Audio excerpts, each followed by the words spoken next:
more to the point, we really worry about the direction of this country. We really think that this is not an ordinary election. It's not an ordinary time.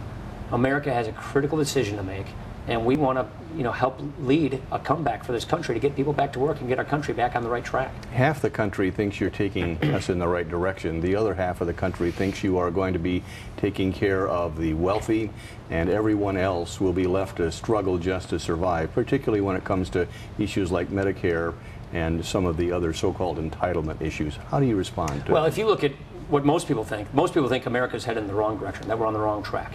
And obviously President Obama can't run on his failed record. Look at the economy. Look how many people are out of work. Look how high unemployment is.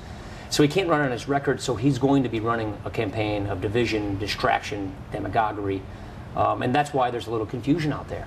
But when people see what our vision is, what our plan for a stronger middle class is, how to get more jobs, higher take-home pay, how to save Medicare for current seniors and the next generation, I think people are going to like what they see, because we are offering specific, bold solutions to get people back to work, to get this country back on the right track.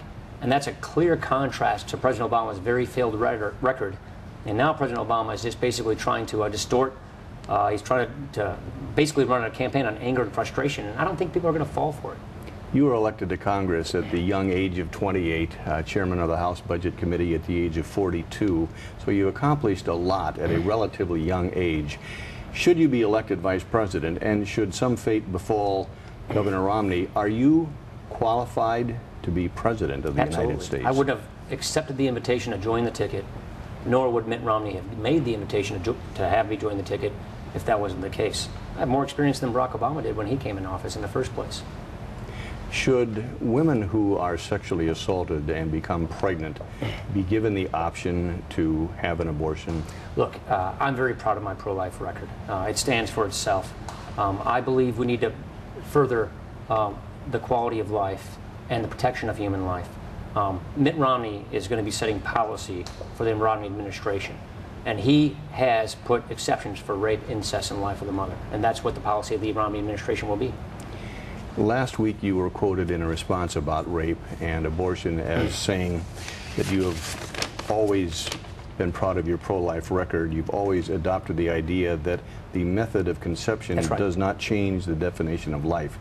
Critics have basically charged that you are equating rape to a method of conception. Would you care to respond to that? Rape is rape, period, end of story. But if you believe life begins at conception, which I do, then life is life at conception.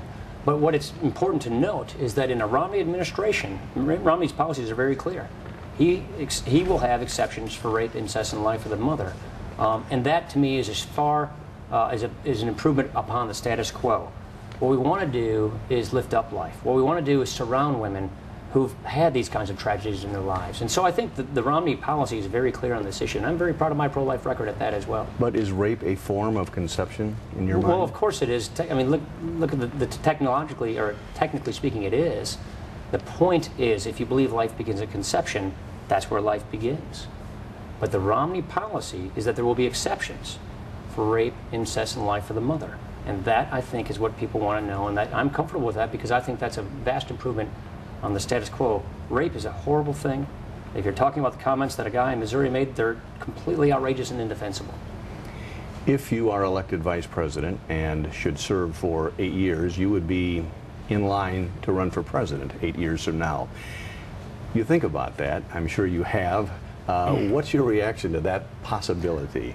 To be honest, I'm not worried about what happens 8 years from now. I'm worried about what happens on November the 6th. Because Americans have a very clear choice. If we stick with the President Obama's failed policies, we'll have a debt crisis. We'll have more stagnation. We're a country with a bad economy, with a debt crisis on our horizon, and a president who has failed to lead. So who cares what happens in 8 years? I worry about people going back to work right now. We have a jobs crisis today. That's what matters. We need to get people back to work, and we have the ideas and the solutions. That's what the Romney Plan for a Stronger Middle Class is all about. Getting people back to work, getting higher take-home pay, getting this budget under control, making sure that our kids do not inherit a diminished future and a debt crisis. How amped up are you for the Republican convention? I'm very excited about this. You know why I'm excited? Because we're giving the country the choice they deserve to make. They should decide what kind of country we want to have.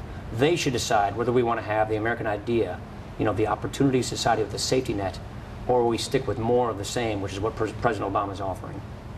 Are you able to stay fit during this? Yeah, I always try to eat well, and I work out every morning.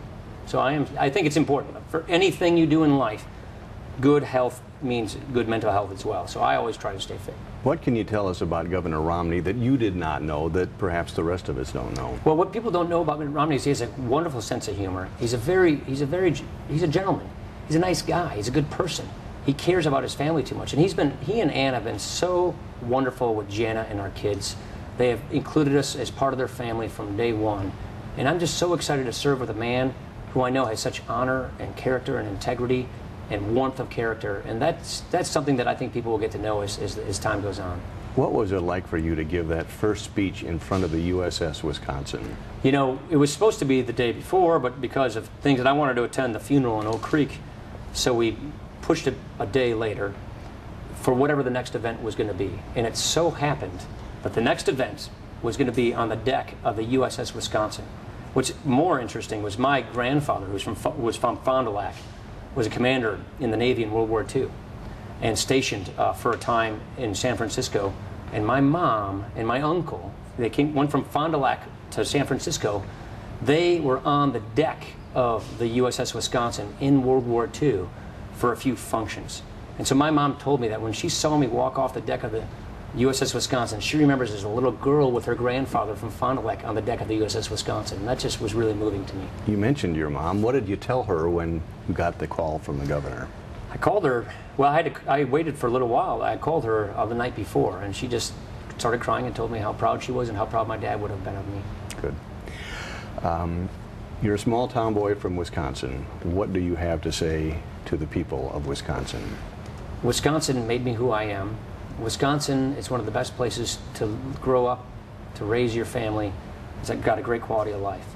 The values that we instill in our kids, that we have instilled in us as Wisconsinites, are the values that I'm going to continue to have in me and bring to the White House. To me, what we have learned here in the state of Wisconsin about helping each other in our communities, about taking risks and working hard and succeeding, it's the American dream.